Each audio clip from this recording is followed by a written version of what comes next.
iti intayo makadkadwa ken kasama ti intayo pagtutungtungan may papan makabombo iti mapaspasamak iti aglawlaw tatta kang runaan daytoy napasamak makabombo ken ni Arsenio Tevez. So daytoy dakkel nga issue makabombo nga kitkitaan iti pagilyan. Numampaya da napektaran ng sabali nga pagilyan, so iti more or less nga ako natin makabombo, katintay amon no, anya kadi dagiti linabsing na nga linteg, no apay nga kastoy, makabombo ka grabe, iti epekto na iti pagilyan, ken dagiti kinadagsan makabombo, iti akusasyon, ken kuana. Intay amon makabombo iti kangrunaan nga karbangan iti maysa nga tao, nakita yung siguro mga kabombo at social media no kasano nga napaawid wenno kasano nga na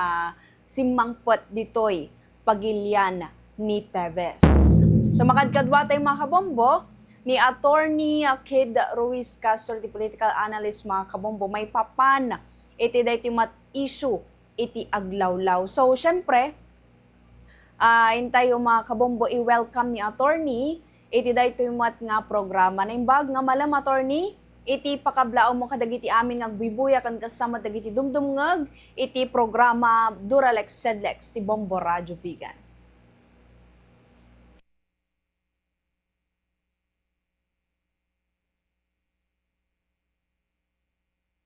Okay, so good afternoon attorney.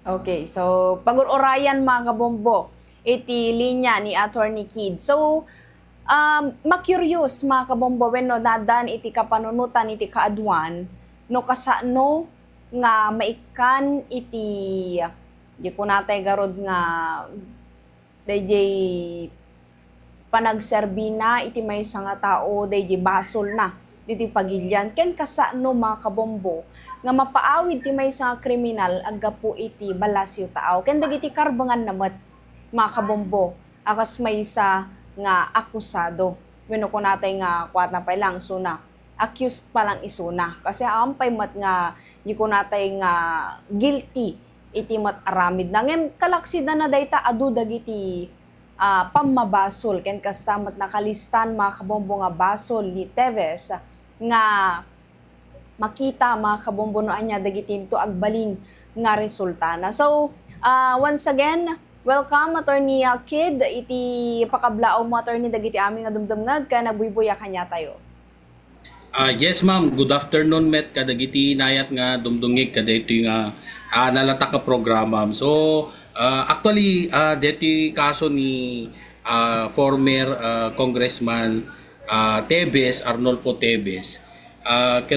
Siyempre, it's highly controversial because of the fact nga dito nga kaso siyempre, it already involved international law kung natin kumata iso na nga rugket nagtalapuagaw kung natin kumaya tapi manaw mat ito'y kabukbukudan tayo nga pagilyan and napan ijay Timor-Leste. So, moving forward, siyempre ti namnamain ti kadwan ket ti panakatiliw nata because of the allegation against him may panggap iti panakatay ti may isang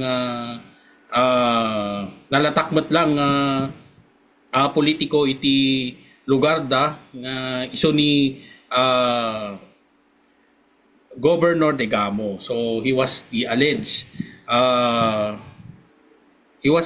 criminal behind the death of the former governor. So ngayon siyempre he went to napan isuna ij Timor-Leste nga may pagarup nga naglembengan na. So moving forward kurakarod itata he was deported back to the Philippines, okay, to face his case. So ti pagsasaritaan tayo itata no ano ba ti epekto ti panaka deportar na dito'y Pilipinas kinanamit kadagiti anamot dagiti banag nga namnamain tayo nga mapasamak kanya na iti masungsungad nga aldaw. So and of course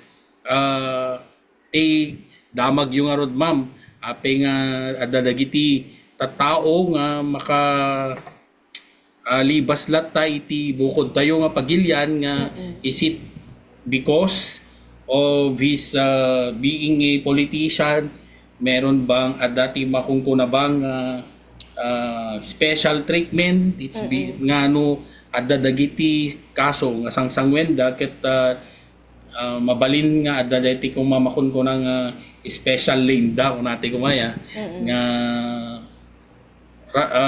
they can just go out of the country if they wish to nga hanga maaramid dagiti ordinaryong individual. So deta siguro ti adda iti kapampanunutan ti kadwan and of course why is it nga it takes so long for the government to held him back to the country subli dito pagilyan tayo tapno sungbatan na daytoy nga kaso nga alleged nga inaramid na. So siyempre kung natin nga din nga it's not all about no pagsasaritaan tayo ngamin di may isa nga krimen kaya tayo met nga lawlawagan nga despite the fact nga daytoy ket pagamamu tayo ket may isa nga it's not because of him being a politician ket may kikan isuna iti kaslang special treatment on the part of the government or the court, for example, ang kasjay kabsat kasi all of us are really entitled to be presumed innocent until proven otherwise. So, it so happened nga isuna ngamin kat may isang politiko, so we were able to tikuna tayo nga siyempre makikita tayo iti various social media outlets and of course ang ating mga media outlets like your radio station, so siya yung lagi nating nakikita kaya minsan napag-iisipan natin na it's because he was not able to be arrested by the government ang pinapresume natin parang mayroong special treatment, but then again this does not only happen to him. So to give the benefit of the doubt, this incident na yung mga taong kakasuhan or taong may ginawang krimen ay lumalabas ng or pumanpanaw dito'y pagilian tayo. So isuna lang amin so happen kung ang arod nga sikat isuna may isang individual as a congressman. So syempre DJP nagpanaw na ti pagilian now amo iti kadwan. Okay, so this is not isolated case kasi it also happens to ordinary citizens of this country or even foreigners nga dagiti sojourn or agbiyahe dito'y pagilian tayo, they also do the same. Siyempre no adda dagiti banag nga maakusar may panggap kanyam iti may nga krimen, so it would be a natural reaction that you will also repel or take kunak nga alangan mat sinumot yung mga admitir aya nga dagos iti kaso na. Okay, no aglalo no he believes that awan mat iti no ti pinagkunana ket awan mat iti aramin na. So of course datayo mat nga tattao we are not also in a position to judge that person because sabi nga ni Melanie Marquez, di ba? We are not a book so we cannot judge. Okay, so we are not the judge. So we are not part of the court.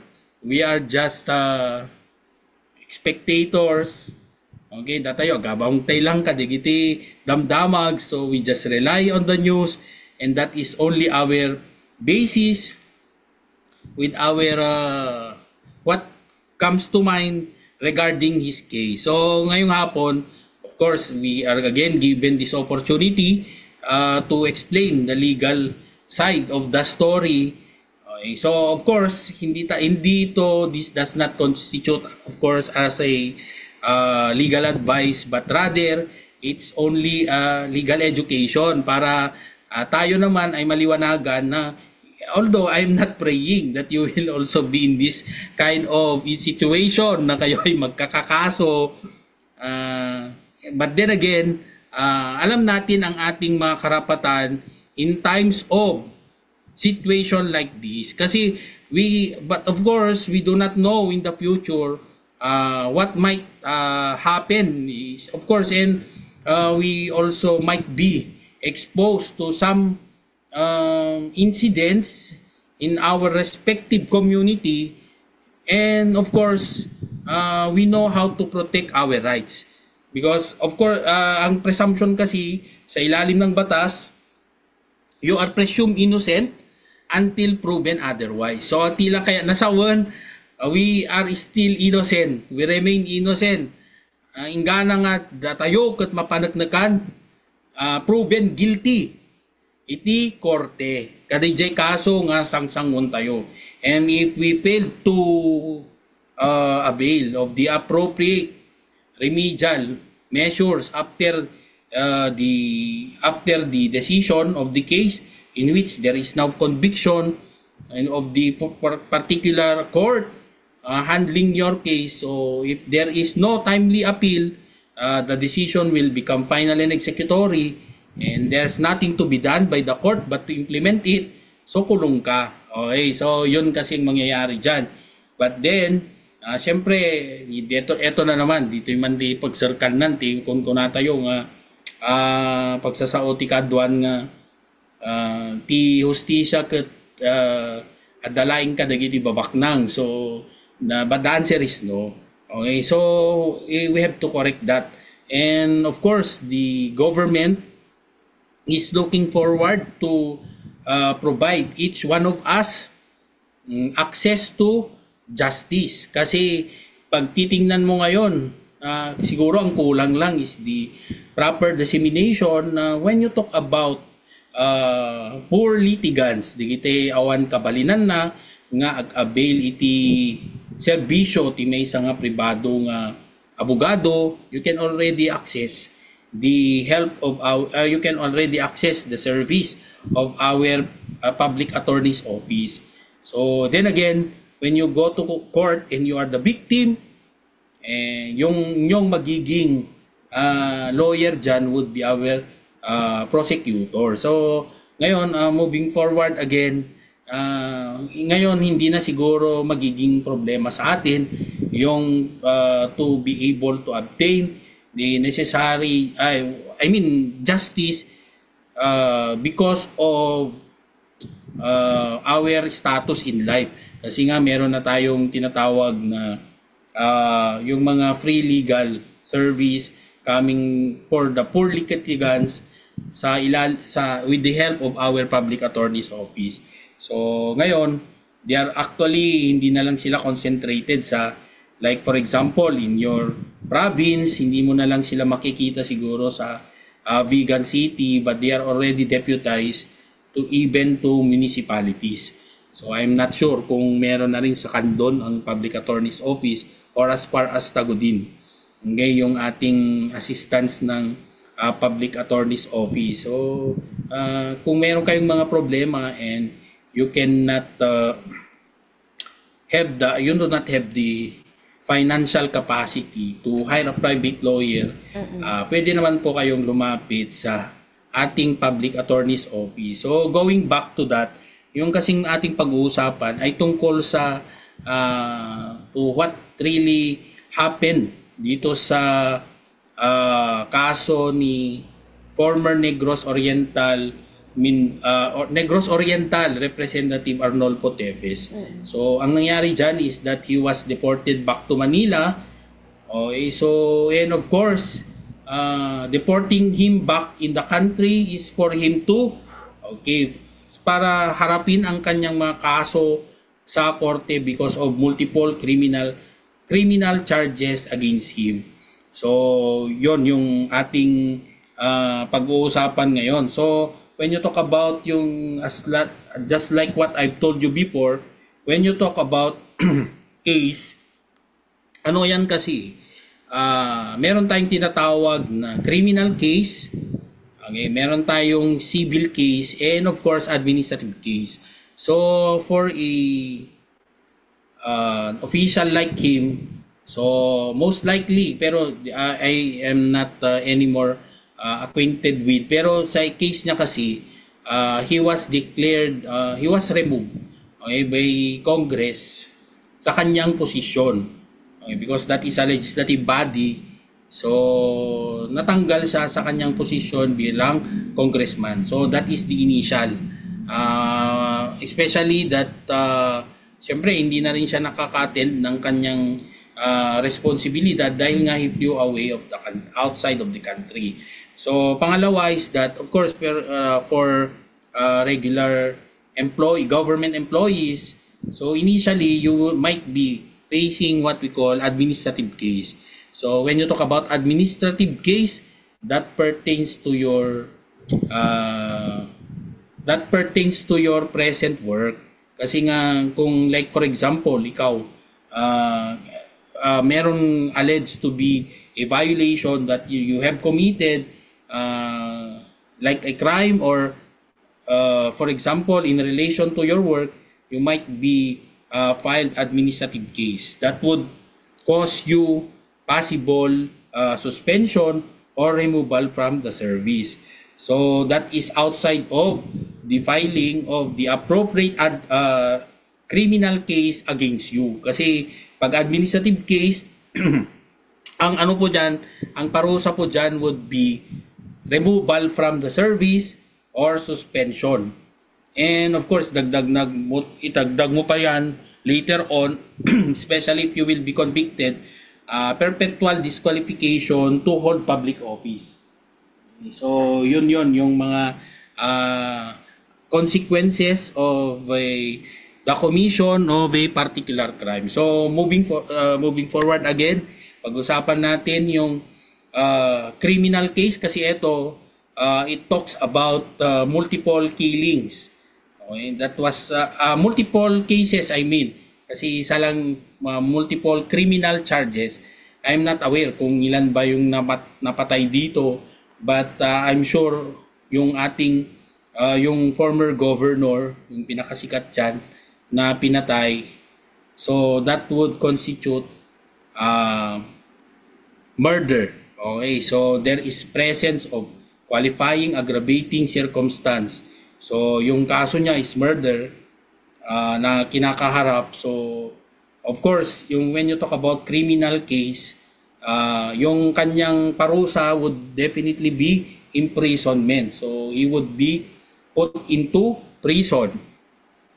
And of course, on top of that, kasi nga sabi nga natin in our past discussions, that if a person criminally liable is every person criminally liable is civilly liable. So ang tanong diyan, meron pa ba siyang pananagutan aside from possible imprisonment? Meron po. So pwede po siyang magbayad. Okay, so that would the enforcement of one's rights, that would constitute civil liability. Pwede siyang pagbayarin doon sa danyos, okay, and other monetary obligations, actual damages doon sa pagpatay doon sa governor na yon. So alam nyo, but then again, until proven otherwise, so kailangan pang etong kaso niya, kailangan pang patunayan sa korte.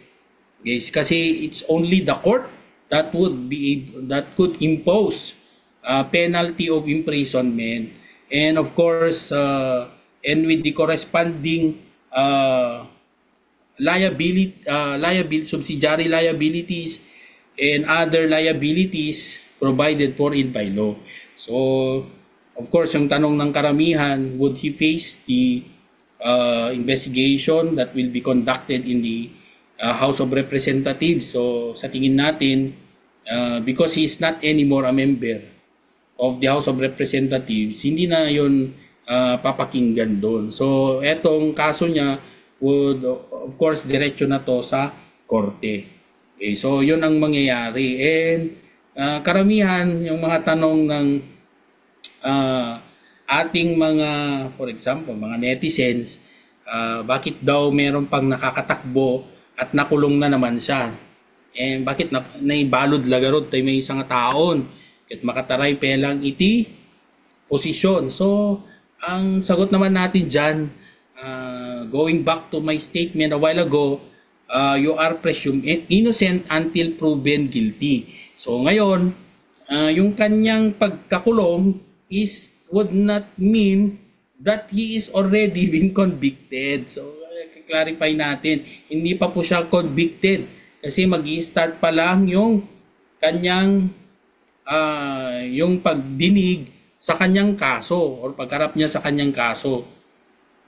Okay, so ang tanong ng karamihan, sir, bakit naman nakulong na nga siya, di ba? So that is only he is only a detention prisoner because the case that was filed against him is non-bailable kasi nga murder yan eh. So pag murder non-bailable, so you cannot post bail. Okay, so if you cannot post bail hanggang makapagpiyansa, so what will happen? Pag ikaw ay nakita, so ikukulong ka. Okay, so ikukulong ka muna but that does not constitute imprisonment na that you are already serving your sentence kasi nga hinaharap mo pa yung inyong kaso, hindi ka pa naman convicted. That is only you are only detained as prisoner because your case that you are facing is non-bailable hanggang mabaling nga agpiansa. So question ti kadwan man nga sumaro no ket kasano nga roden attorney no mapawalang sala ni Congressman Degamo. So, what will happen? Siyempre, they would just release him like what happened to former Senator Laila De Lima, di ba? So, yun ang pwedeng mangyari. So, kaya minsan, these are the, shall we say, complexities din ng legal system natin. Marami talagang pagdadaan bago mapatunayan ang inyong kaso. Kasi nga, could you imagine that that happens to you? Lalo na kung wala ka namang kasalanan ginawa. So, tapos ikukulong ka na lang. And ang basihan lang ay simpleng gut feel. O ti pinag-Greek na, ti may isang tao, kit pabalod dahil. But what if you were not maybe what appears to be there is a crime committed but in reality wala naman. So kawawa ka na ipapakulong ka, di ba? So masisira ang iyong buhay dahil sa maling akusasyon. So you know, ang punto lang natin dito is that hindi siya ganon kadali na patunayan ang criminal offense. Mahirap din patunayan yan kasi it requires proof beyond reasonable doubt.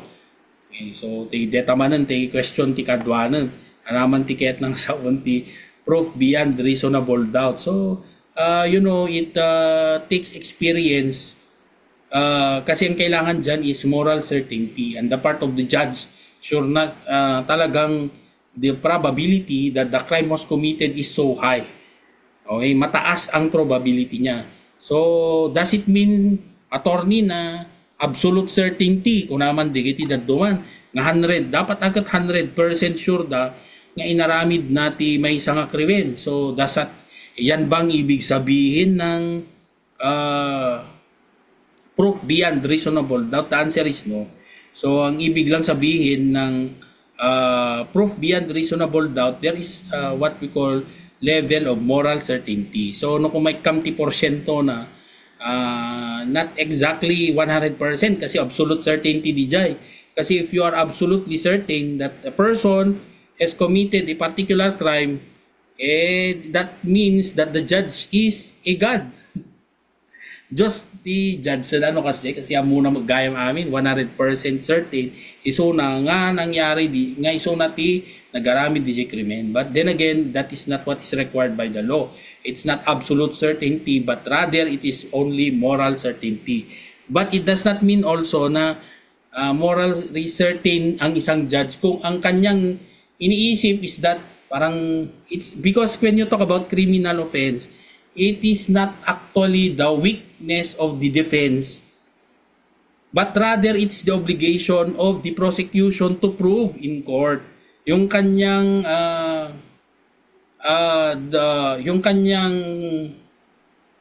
conviction lies on the prosecution. Okay, so nakadepende yan sa prosecution and how he will be able to prove beyond reasonable doubt na yung akusado ay ginawa niya yung krimen. It's not it's not because of the weakness of the defense doon siya pwedeng i-convict or maging guilty sa krimen na ginawa. Aan nga labanan dito iti ebidensya.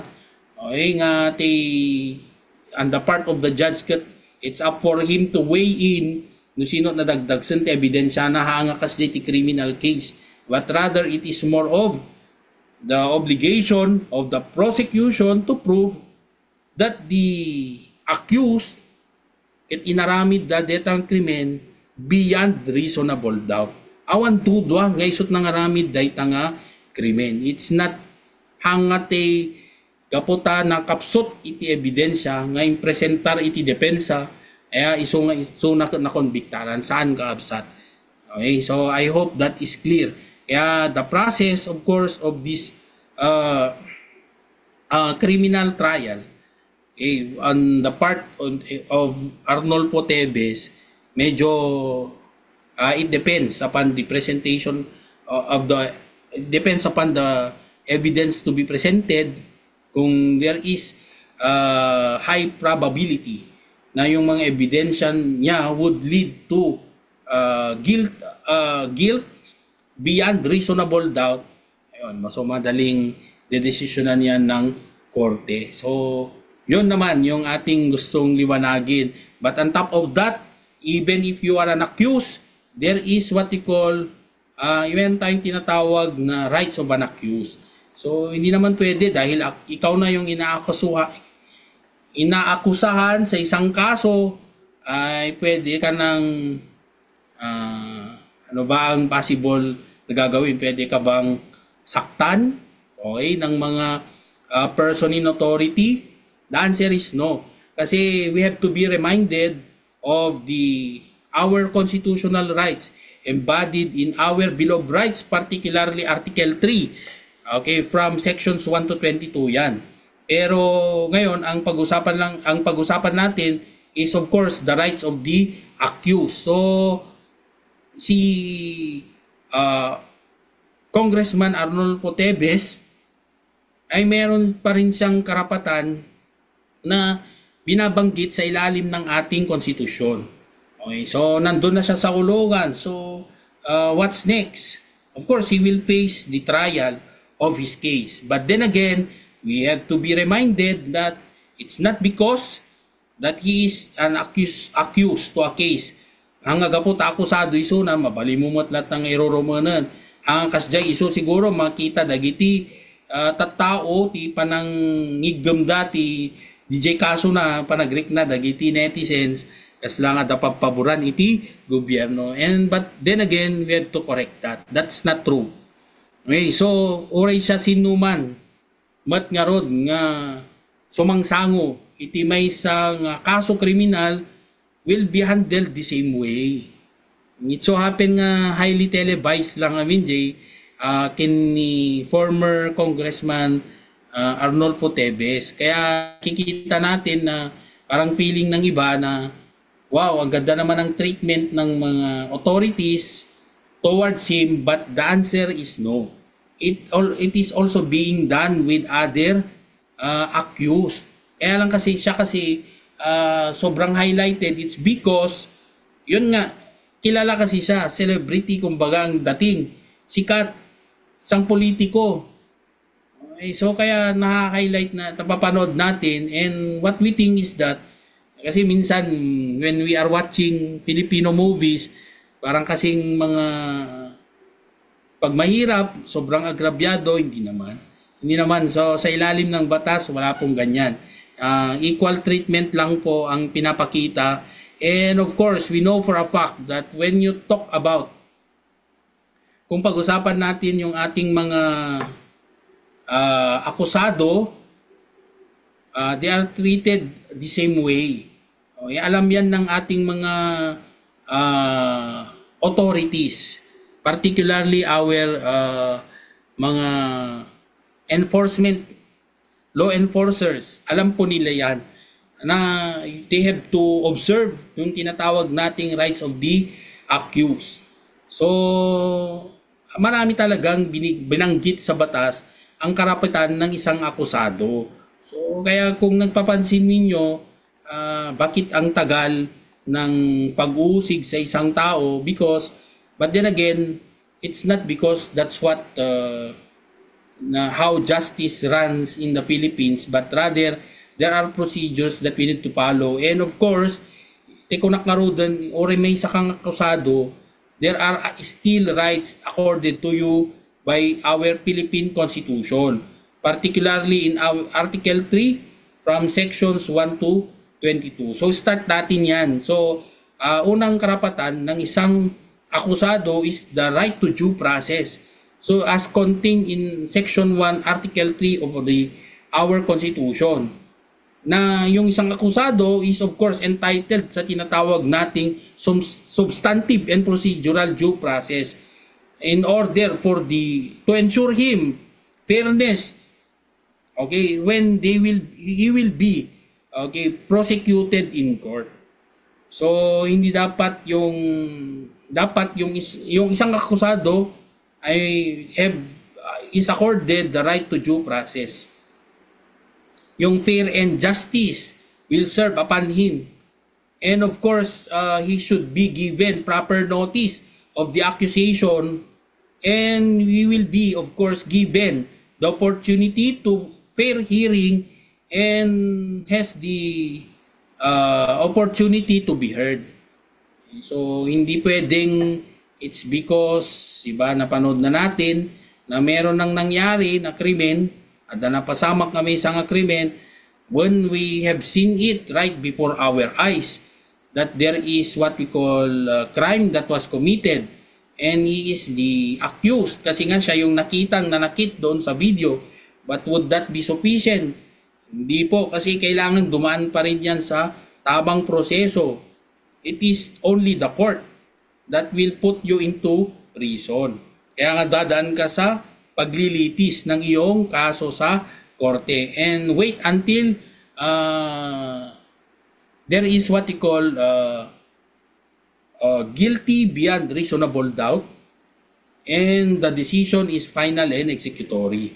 So there's nothing to be done but to put you in prison. Ganun yun. Ang gaputan nakita mo, apo na yung tikortin tanagadu, pelang ti, dalanan.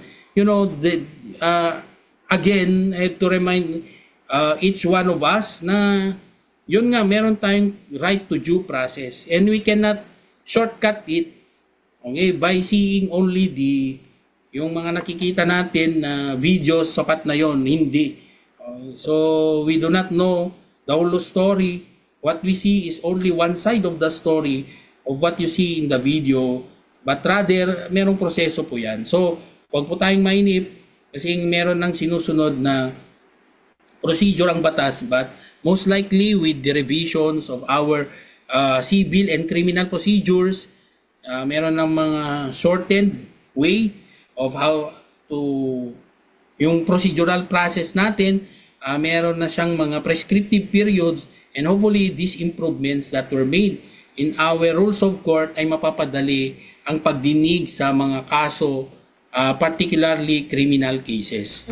Okay. So, attorney, mamaya po pag-uusapan natin pagpatangat attorney may papan deji pa nang aresto da kini Teves deji dati posas kawar pati ji sakana no usto ba deji nga naramid dang ingapuda DJ Timor Leste ngam madamdama attorney intay to mga ganon yan to dagiti posible nga rason no apay nga kasdi kaingat iti panang dakipda ken ni Tevez. Agsublita ito mga kabombo, kalpasan lang dagiti nga palagip. Ag volunteer makipaset kadagiti local causes kas iti animal shelter, food banks ken literacy program. No ammom ti tumulong makakonek ka iti komunidad a pagnanaedan. Makalangan-langan mo pay dagiti kalugaram. Saan nga sigarilyo? Kitaan no da support group. No Sunmet nicotine replacement therapy tapnon paisardang ti agsigarilyo. I-practice ti stress relief techniques tapnon malabanan ti trigger attack tay guyugoy nga agsigarilyo latta.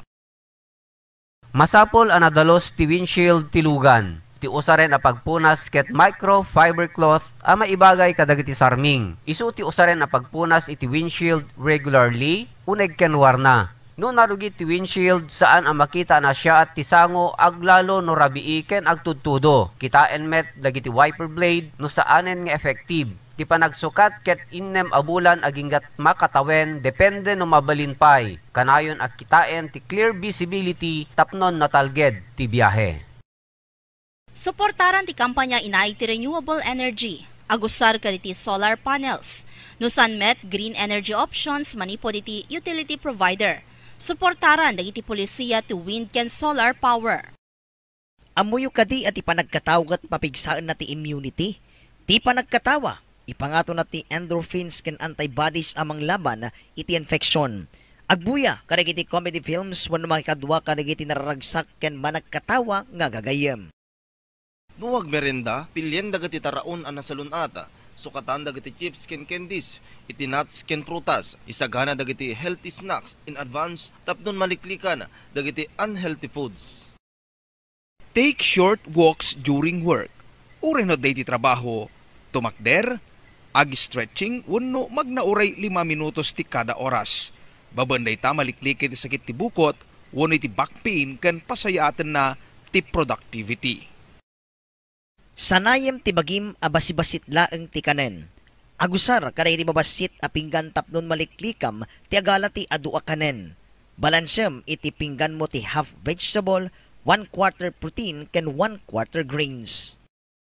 Siyab lokali wenno gatang iti bukod mga lugar. Gumatang iti masapol kadagiti banalon. Kenda dumapay nga da produkto ng iti lugaryo. Babayin dayta saan na kumaro iti carbon footprints. Okay mga kabomboy, ti panagtultuloy ti programa Doralex Sedlex kat tigarod ket nga lawlawagan may papan mga kabomboy ti panakikimeg ni Tevez, may papan mga kabombo DJ panang posas dati ima ken DJ panang ikawar da iti sakana. No amo yung mga kabombo DJ video idi DJ Timor Leste idi inaladasuna, nakaposas, nakakawar mga kabombo pati gisaka na. So, anya nga ta DJ attorney, paglintegan iti Timor Leste naipatungpal ken ni Tevez when no adda ti coordination, when no adda ti jurisdiction lata iti pagilya na Pilipinas.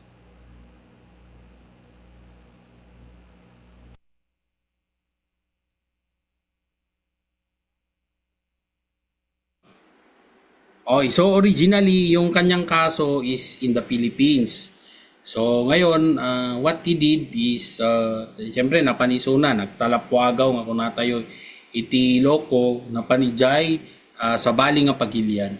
But then again, ti umunang question siguro ijay is does our country has jurisdiction over him? Okay, so ang sagot natin dyan is meron. Kasi nga yung ating criminal case is yung kanyang jurisdiction is when the crime is committed in our country regardless of your citizenship. So whether you are residing or just sojourning in our country. So kaya't nasawan oray si ka may isang foreigner nga nagpasyarla dito yung Pilipinas kanang dangran ka iti sa sino man nga tao nga dito Pilipinas and you are in our country, so you will be liable for criminal offense. So in the case of former Congressman Digamo, So tinapasamak at dati aligasyon. Kasi ante mo tibaga nga aramid na kasi han mo pa nga na pa tunayan itjay korte. So ad aligasyon nga inaramid na nga krimen nga nga pimatay ikin ni former governor Digamo. So ngayon ang tanong, does our country has jurisdiction over him? The answer is yes. Okay, so at dati kalintagan iti pagilyan nga mangtiliw kanya na.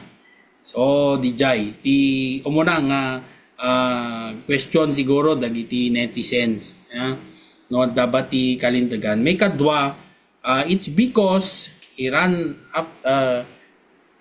moved out of the country na paniti sa bali nga pagilyan which is Timor-Leste. So JT naglumangan na. So ngayon this now involve international law kasi syempre DJ papan na ijay ket awanan iti jurisdiction iti pagilyan ijay napanan na nga lugar kasi it's already outside of our country. So yung jurisdiction natin that's already outside. So ngayon it depends if there is a what we call merong treaty, stipulation, or understanding or agreements entered into between Timor-Leste and the Philippines.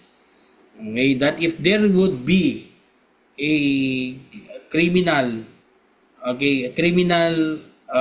individual going to their country, merong kasunduan ang Pilipinas at Timor-Leste na that the Philippines have the right to request for the deportation of that particular criminal. Okay, kung may kasunduan yan, so yung pag-aresto kay former Congressman Digamo ay valid. So ngayon, ang tanong dyan would be, di ba yung tanong dyan would be, so does it require na kailangan ba na merong tinatawag nating warrant of arrest? So, gayon, siyempre yung punto natin dyan is that it's up for that receiving country how will, of course, they implement that, how they implement a lawful arrest. Okay, so paano ba nila ginagawa yung pag-aresto sa isang individual? So, is it sufficient that there would be what we call written letter coming from the Philippines and to be sent to Timor-Leste and arrest that person? So, yun ang tanong. Kasi, syempre, in our case, in case of the Philippines, when you conduct arrest to an individual, meron ka dapat, una dyan would be if that is a not a warrantless arrest, kasi hindi naman yan in flagrante delicto, hindi naman yan hot pursuit, or someone who escaped from prison, which is a ground for warrantless arrest. Kung it does not classify under this three, yung nangyari, so it requires a warrant of arrest to arrest an individual. So di natin alam kung how they did it in Timor-Leste, but then again, of course, sa point naman ng panig ng team ni legal team ni former Congressman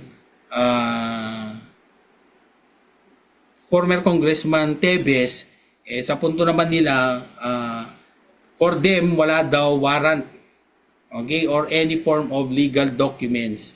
And of course, the people of or the authorities of Timor-Leste just came to their place and forcefully and took him out forcefully as well. So merong issue ng it's like an illegal kidnapping, kumbaga or illegal detention at some point, according to them. Kasi yun nga, wala naman daw basehan like any form of legal documents or warrants for him to be apprehended. But sa ating pananaw, hindi naman siguro ganon na they would just go there without any written authority or no warrant at all. Kasi nga kung iisipin, kung ganon din lang ang ginawa ng gobyerno doon, di sana noon pa, di ba? So bakit inantay pa ng matagal na panahon? Kundi nagkaroon din siguro yan ng, that is just my point of view. Siguro meron pa ring basehan yan na ginawa wherein the Department of Justice made a communication to Timor-Leste government on that arrest. So hindi natin alam kung what is the surrounding circumstances pertaining to that, but as we glimpse on the kung ano ba ang tama dapat, so siguro naman sa gobyerno natin, that is already outside its jurisdiction. So labas naman na yan ng ating country, yung ginawang paghuli. So definitely hindi naman siguro gagawin ng gobyerno yon illegally. Okay, so wala naman silang power doon na parang matigas ang ating country na or gawin na lang kung anong gustong gawin ng ating mga authorities in order to implicate a particular individual. So sa tingin ko naman, this was properly coordinated. And on the part of Timor-Leste, siyempre that would affect their image kung sila ay magpapadala doon sa pag-aresto ng isang individual na wala namang dokumento. So let's wait and see what will happen next to this, kasi siyempre the benefit of the doubt to the accused, we give it to the accused yung benefit of the doubt because wala naman tayo sa kanyang posisyon. So but then again, yun lang yung nabanggit ko, it's more of a presumption na sa panig ng gobyerno hindi naman siguro nila gagawin ang isang aksyon na ikakasira ng gobyerno para lang makuha ang isang tao at panagutin dito sa ating country. Okay, so attorney, marami pong mga nagtatanong regarding sa allegation kung kaya't patong-patong yung kaso po. So ano po yung mga pangunahing ebidensya na kailangan sa inyong pong palagay para nang sa ganon na maging mabisa ang isang kaso na haharapin ni Teves? Okay, so ang ano lang natin dyan actually ma'am is syempre ano ba yung aligasyon na or ano ba yung kinaso sa kanya. So if that would constitute if the case that was filed against him is murder. So, syempre, when you talk about murder, tingnan mo na lang yung elements of murder as defined in Article 248 of the Revised Penal Code. So, unang-unang elemento dyan would be a person was killed. So, meron bang napatay doon sa krimen na he was accused? Meron ba is the accused? Did the accused kill that person? So siya ba ang pumatay sa tao na yon? Or number 3 is the killing was attended by any qualifying circumstance such as meron bang cruelty na nangyari, meron bang evident premeditation, meron bang treachery, okay, or any other qualifying circumstances na meron bang binayaran para ipapatay niya yung isang tao, meron bang or any certain means, okay, na ginawa just to assure the killing of that person. So kung yung mga elemento na yun ay present, he will be liable for the crime of murder. So yun po yun, kailangan yun ang mga basehan sa mga ebidensyang ipepresenta. Dapat yung evidence that would be presented would satisfy these elements to constitute the crime of murder as defined in Article 248 of the Revised Penal Code. Okay, so yun po yun. Okay, so and of course ma'am, tuloy lang natin yung ating rights of the accused. Kasi baka inisip ng mga tagapakinig ninyo, may samot lang gayam ti karapatan ti may isang akusado. Actually, ado. Okay, so it's not that easy. Kaya na yung proseso ng pagpapatunay ti pinang to prove it in court, it really requires a lot of proving. Kasi in the first place, when you are accused of a particular crime, so ito yung karapatan na kailangang i-observe ng ating estado or ng ating gobyerno, particularly our courts and law enforcers. So nandyan would be number 2, ma'am, is diba inibagati ti tatayan ti section 1, which is the right to due process. Make advice that makungkunata yung presumption of innocence under section 14 article 3. Kasi nga kunakon, you as an accused is presumed innocent until proven guilty beyond reasonable doubt. So anong kailangan dyan? They have to require the prosecution to prove the guilt. So nga tikunak, ma'am, it's not about the weakness of the defense. Ang agaputa agmamayo kakapsot digiti adda iti depensa nga mangipanagnek ti may isang krimen iso ti pagibasara di ti korte ijay decision na saan. It is the burden of the prosecution to prove beyond reasonable doubt the guilt of an accused. So at this point, teko naman digiti siguro agdingdingeg no digiti netizens nagbuybuya iti Facebook live nyo timang kunada siguro nagbayag lang yun katagdadata lang arodon. Then again, you are presumed innocent until proven guilty beyond reasonable doubt. So at this point, the case is about to commence.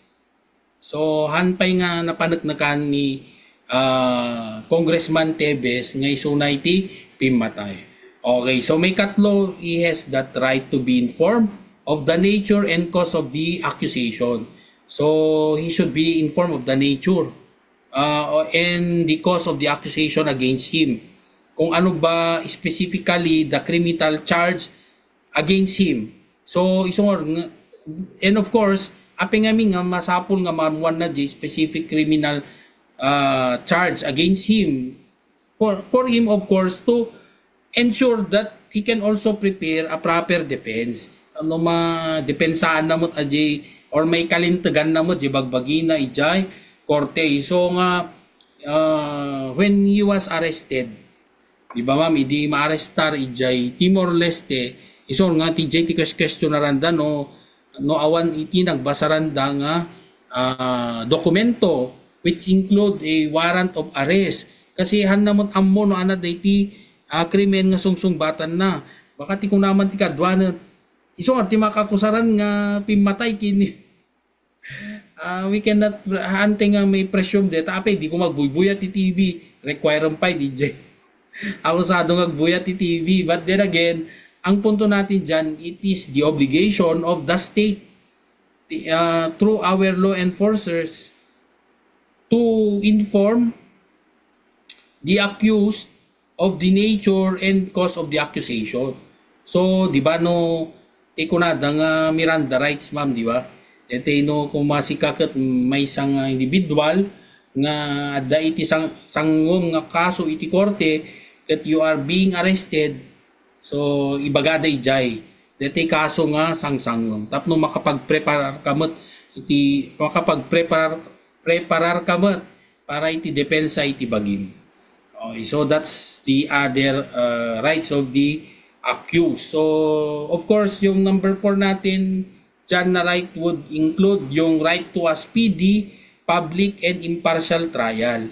So of course to prevent undue delay in the prosecution of a criminal case. So kasi justice delayed is justice denied. Di ka nga ng ibang tao kung ano may baybayag, ayan. Justice denied, kano no may baybayag. So we also have this right to meet the witnesses face to face kasi you have the right to confront or cross-examine the witnesses against you. Okay, so ada karapatang makita iti samong-sango di jay witnesses to be presented in your case. And of course, adupay ti nabanggit iti lintag tayo nga karapatam. Ket kaskla kumapay ti to secure the attendance of your witnesses and the production of evidence. So, digiti ebidensya ket dapat ket sufisyente pay nga to prove your guilt beyond reasonable doubt. Ayan, so although that depends upon the handling court of your case to look into that evidence, but then again yun nga, you have the right to secure the attendance of your witnesses and the production of evidence. And tikunata yon dapat ikalintagam under section 17 against self-incrimination kasi when you talk about self-incrimination ngamin, the incrimination meaning te agsauka ti banag nga pakay darumam kuma pakay abutam DJ ti incrimination. Isor nga di nakita ti may nga sikat nga vlogger ko na I invoke my right to self-incrimination. So parang narudkat ipalpalubos na itong kabsat nga incriminate da iso na, so that's not correct. She might be invoking her right against self-incrimination. So tingamin self-incrimination ulitek ketika sa panangi todom panangi abot mo te bagim kasa panangi admit mo admission iti may isang banag nga yak akusar da kanyam si kamismon ti you are now being compelled to testify against yourself. Okay, so hanga mabaling kas jay sa kuma DJ question na ket leading question. Amin namon nga sikati nangaramid deta may isang krimen. Okay, so aminom dito isang wanan min nga sikat nagaramid. So alangan mat nga umamin ka, di ba? So especially if you did not commit that crime, ang mabalin nga ramidon da deta nyam. Kasi you have this right against self-incrimination. Ang mabalin nga no while you are in the custody of the law enforcers, katibot-bot ngandakan nga admitiremon may mayat tamaapawan ti mas hangkapay nga may balod no admitirem deto nga krimen. Is it right or wrong? The answer is no. Kasi that would violate your constitutional right against self-incrimination embodied in section 17 article 3. Okay, so you cannot be forced to provide evidence that may be used against you. Okay, so you have that right to remain silent.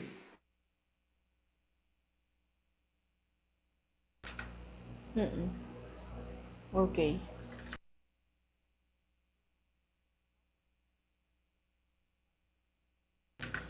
Okay, so medyo nagahang ni attorney mga kabombo nakapsot iti signal ng subyanan tayo ito. Madamdama mga kabombo may papan iti mat discussion na DJ kalintegan iti may nga tao nga makakusa. So may bagatay siguro nga syempre dati iti Pilipinas nabayag iti taray iti kaso ti maysa nga individual da ka man ti posisyon wenuhaan dalata dagiti kapanunutan tayo nga adda iti special treatment dagi kasi nga bambanag ta syempre adda dagiti kuna tayo mat nga dagiti mat pribilehyo da ang haan makabombo no diti paglintigan kat just can right. So subyanan tayo makabombo ni attorney Kid. Yes ma'am, naputol tayo sa ma'am. Naputol tayo. So actually ti ko nakarod awan kalintigan ma'am ti dagiti law enforcers nga datayo ket agadmit. Okay, or to they cannot compel us or force us to provide evidence that may be used against us. Okay, so we have that right to remain silent during investigation. So, di ba, nung amin nadaka in EJ, kas pagarigan, nadaka ita police station, at dagiti, handa ka mabaling nga pilitan, admitiram iti may nga krimen. So, tingamin admission, it should be done voluntarily, and of course, in the presence of your counsel. So, yun. So, we have to be careful in giving our statements, kasi that would constitute admission, and that would can be used against us. Ngayon ko na kon it is the obligation of the law enforcers to observe our right against self-incrimination. Otherwise, they can be made administratively or criminally liable under the law. Ayan, so you cannot be compelled to testify against yourself. So, of course, pag isa kang akusado, you also have that right to bail as embodied in Section 13, Article 3. So, nga no duma at dadagiti sayang guseng iti agkakaruba nga kuna danok wagat ni. Di ba isong na di napiliw iti may isang krimen kat na ibalod. At damot iti narwar ni anan. At damot tandi nga agpalya-palya dito'y aglawlaw tayon. Itamman lang niya tilintag kat magatgatang ni. At da itirwaran dito'y nakakusara dito'y na ibalod di kat nakarwaran. Hindi kita dagiti mga gantay tiglawlaw. Is it right or wrong? The answer is hindi po tama yon na you presume nga with due respect to our courts, they are doing their best to render justice.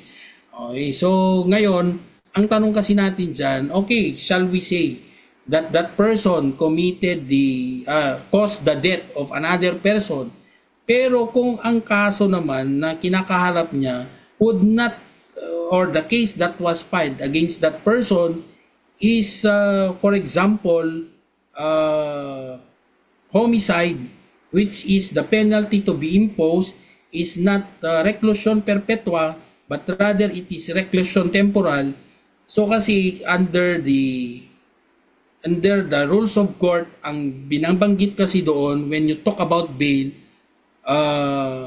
bail kasi is a matter of right and a matter of discretion. So when you talk about a matter of right, so if the penalty to be imposed in a crime is not reclusion perpetua, life imprisonment or death, and the evidence of guilt is weak, mahina, so most probably that is bail as a matter of right, and the judge may grant the application for bail by the accused.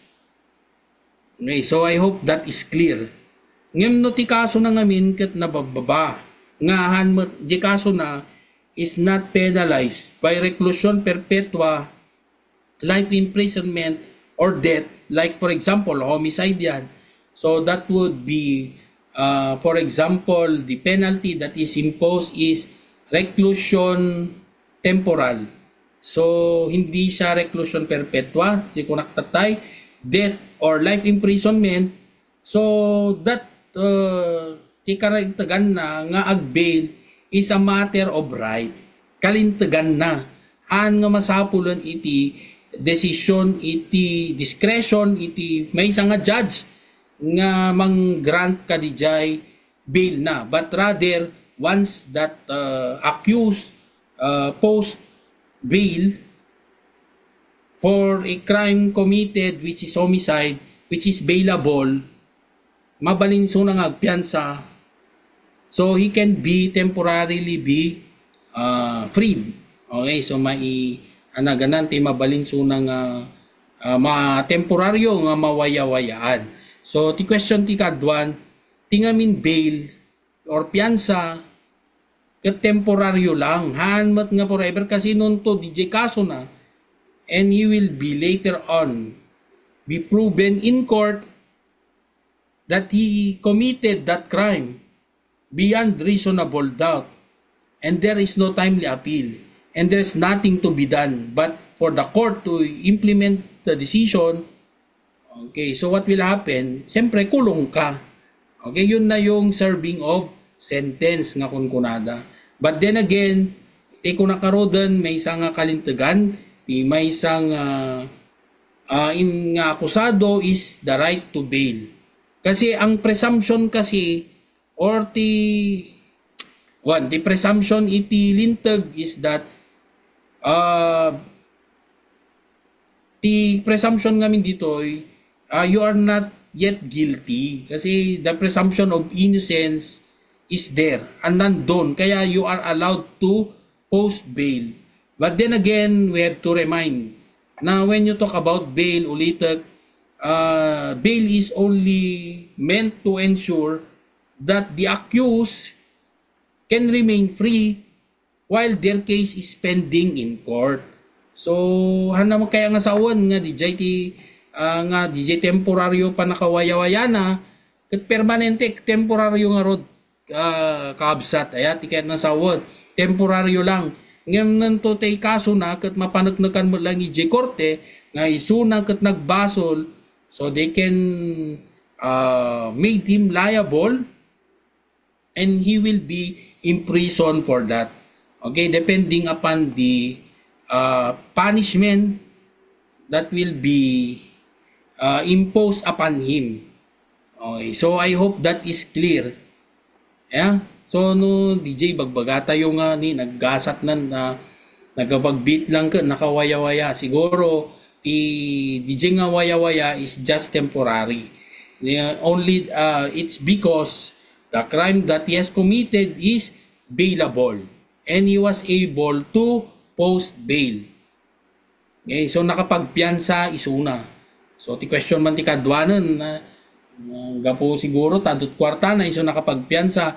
You know, when you talk about bail, adamot dagiti paganurutan nga sursurutan iti korte nga pagbasaran iti pinagpost iti bail. Siguro ti question yung, di ba nung kumatipan panunutan tayo, may panggap iti kado ti kwarta na iso nga makapag-post bail. Kila nyo gat no, digiti simple. Kasi ako DJ kaso ni Bong Navarro, di ba? No, siguro ordinaryo nga tao tinangaramid DJ nga krimen, it will not reach up to 1 million. Kitamkat ni Bong Navarro, the bail nga kinid daw iti korte is 1 million. Okay ka DJ kasong naipila kanya na idi. So no ordinaryong individual, the court might not likely impose a bail that or yung cash bail as high as 1 million. No, si kagat makita na nga it will be very hard for you to produce that money. Kasi at the end of the day, bail is only a temporary freedom given to the accused while his case is pending. So handa mo kaya, kasi amin baka ngamin no awan ngamin iti piyansa nga may require kinyam nga akusado. Baka kasi nangyari kini former Congressman Teves nga di ba nagtalapwagaw iti Pagilian. So nakaruar iti Pagilian kasi handa mo mabalin nga arestaran isuda without warrant of arrest. So nga syempre when you secure warrant of arrest in court, that you find the clarification, it's not actually the police who will issue that warrant of arrest. It is the court. It is the judge who will issue that warrant of arrest, and yung implementation lang will be the law enforcers. Ganon po yun yung yung pag-implement or ng tinatawag nating warrant of arrest upon finding probable cause. Okay, the probable cause kung na tayo, it will lead into conclusion that a crime has been committed. But does not mean nga inaramid nan, but rather it gives only an idea to the judge that actually a crime has been committed and the accused has to answer. okay, to that particular crime, or kailangan na nating i-hold yung tao na yan and temporarily put in prison. But then does not mean that he was already guilty of his of the crime that has been committed. Allegedly has been committed. Kaya ang nangyari dyan siguro nung nalaman na ni Congressman Teves na merong ipa-file na case against him, so magmadali na siyang lumipad to travel to another country. So ang tanong ng karamihan, bakit nakapag-travel siya agad doon? Wala pa nga siyang kaso that has been filed against him. Kaya yun, he was able to travel to another country. Kasi on the part of the, sa airport naman, siyempre, wala namang instruction o wala namang warrant of arrest na nag-circulate to hold that party, to hold that person, or meron man lang siyang hold departure order. Wala namang ganun. So, siyempre, anong gagawin nila? Kasi if those people in the airport will hold a person without any legal basis, okay, they might be liable for illegal detention. So sila naman ang mananagot. So these are the circumstances surrounding this crime. Kaya marami kayong matutunan kung nakikinig kayo, kasi ganun talaga yung proseso. Para at least gayon, it will already be cleared in our mind na yung mga sabi-sabi natin na palibhasa si ganito, naperahan kaya nakalabas ng hindi po, kasi nga may procedure na sinusundan ang ating mga meron tayong batas na sinusundan na alam ng ating mga taong gobyerno who are assigned to that particular job. Like for example, di ba, yung immigration natin. So they cannot just withhold a person because of allegation lang. Dapat meron pa rin silang legal basis to withhold that person. Okay, so wala namang hold departure order. Wala namang na-inform na sila ay merong yung etong tao na sa watch list. Wala namang pang ganon. So syempre, you cannot just withhold a person if that would be the case. Kaya ganon. Okay, so attorney, last, kung may pagkakahalintulad ti kaso ni dating nga President Duterte dagiti matagdamdamag no kasano ba iti pagpadaan da no may papan iti di ko natay nga proseso iti mata kaso da, kasi ni Teves attorney kata inalada manipod naglimeng samantala ni President Duterte kathan nga naglimeng no diket di inuray da nga nagawi dito'y pagilyan. Kasano di attorney no kwati pagpadaan da di kaso da? This is just on the basis of what we see, or yun, tama yung acting nakikita sa mga news. So doon lang tayo magbabase. And of course, ito lang yung ating kaisipan. Sa case naman ni President Duterte, di ba? So hinuli siya. Ang legal issue kasi doon sa kanyang pagkahuli is that legal ba yung kanyang pagkahuli sa ganoong na paraan. Okay, so ang question doon is that there is no warrant of arrest at that time of yung time na hinuli siya, tiniliw da isuna, awam mo titigam dagiti law enforcers nga nang tiliw kanya na. So ang tanong, legal ka didijay nga naaramid kanya na? So the answer is yes, kasi as long as upon reaching the station, meron talagang ipapakita din na warrant of arrest. So, which they have. Meron kasing pinakita yung ating mga law enforcers na warrant of arrest, which is the basis of the arrest of the former president. Okay, so yon, meron kasing pinakita. And of course, it's an issue of international law as well, kasi nga yung meron bang jurisdiction ang ating International Criminal Court to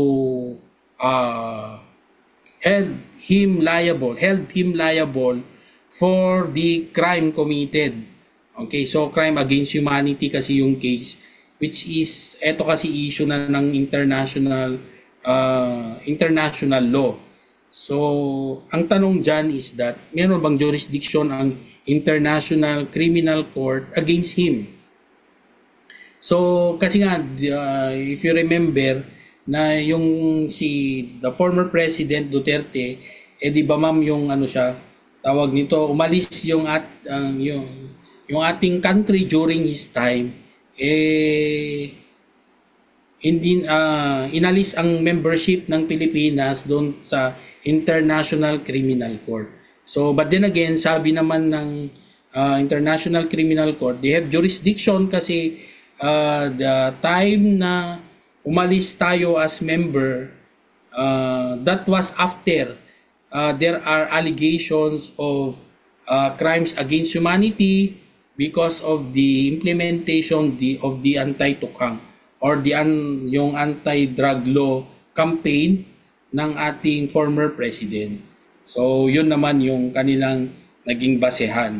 So, yun yung sa part ng ating dating President Duterte.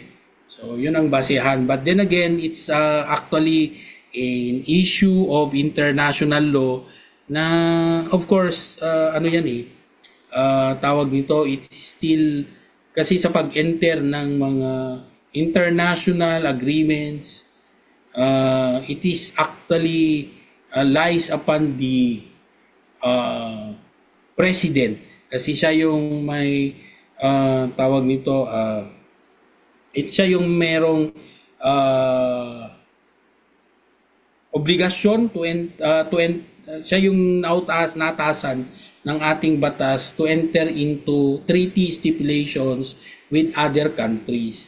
So, kailangan lang ng concurrence ng Senate, ganun yon, yung issue ng international law. So, sa punto na yon, actually, it's a political issue kasi nakadepende yan sa ating gobyerno whether they will adhere to the request of the International Criminal Court. Kaya nasa kanila yan, okay? So, hindi na yan outside of the jurisdiction of the Supreme Court. So, sa Supreme Court naman, we adhere to the doctrine of transformation. So kung ano yung mga generally accepted principles in international law, ina-adapt lang naman natin dito sa ating country. So yun ang nasa constitution natin. Kaya yun, kung yung like for example, issue on crimes against humanity, so yung mga batas ba doon ay kailangang i-adapt din sa ating country. So nasa constitution 'yon. Kung it is up for the court to interpret whether that would constitute generally accepted principles of international law na pwedeng i-adapt ng ating country. So ganun kasalimuot 'yan. Okay, doon sa kaso ni President Duterte.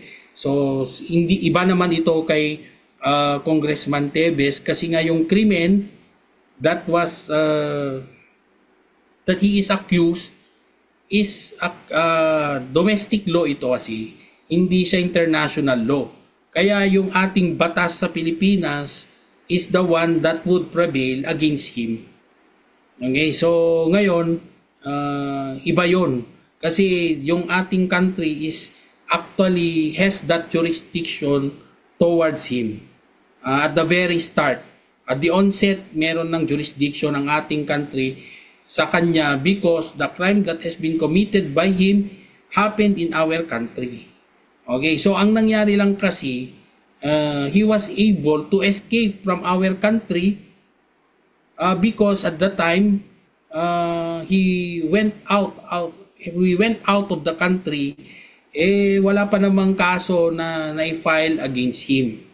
Okay, kaya wala namang reason for our immigration to hold him when he is going out of the country. So, yun naman yun. But then again, dito na naman papasok ang ating international law So if there is a agreement between the Philippines and Timor-Leste, okay, through a treaty stipulation na if there is a crime committed by a person in the country, particularly its citizens, they can request deportation of that person to our country to answer to his crimes, okay, committed. So that's what happened in the case of Congressman Teves, kasi ang ating country is the one who requested the deportation of Congressman Teves to the Philippines for him to answer to the allegations of criminal liability, okay, particularly the death of former Governor Degamo. Okay, so attorney, to sum up our topic, para nang sa ganun na additional information po sa lahat para hindi na sila malito or awan dagiti ko nating malulawagan mat dagiti kapanunutan da may papanti may isang akusado paglintegan ken kastamat iti karbanganda, attorney. Okay, so unang-una, huwag tayong maging judgmental, okay, sa ating yung mga inaakusahan sa isang kaso. Do not be, huwag tayong judgmental. Kasi porket siya ay si ganito, si ganyan, merong tinatawag na special treatment. The answer is no. Kasi doon kasi siyempre tayo naman, yung isang tao na involved dyan is sikat. So every time na meron siyang gagawin, siyempre nabibidyoan yan. But then again, they are just showing na yung mga binibigay na atensyon doon sa individual na yon, ang alam ko dyan, mas ingat lang sila doon eh.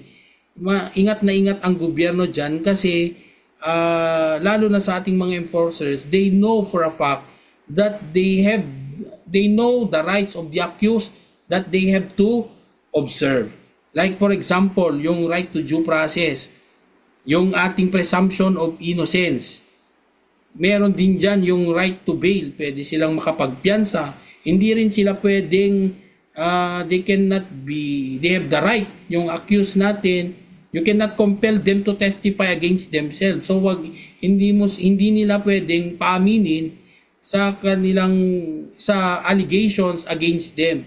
So meron silang mga karapatan under custodial investigation that they have the right to be informed of their rights to remain silent and to be assisted by competent counsel. So wala rin dyan na there should also be no torture, force, violence, threat, or intimidation or any other means which will vitiate the free will of the person under investigation.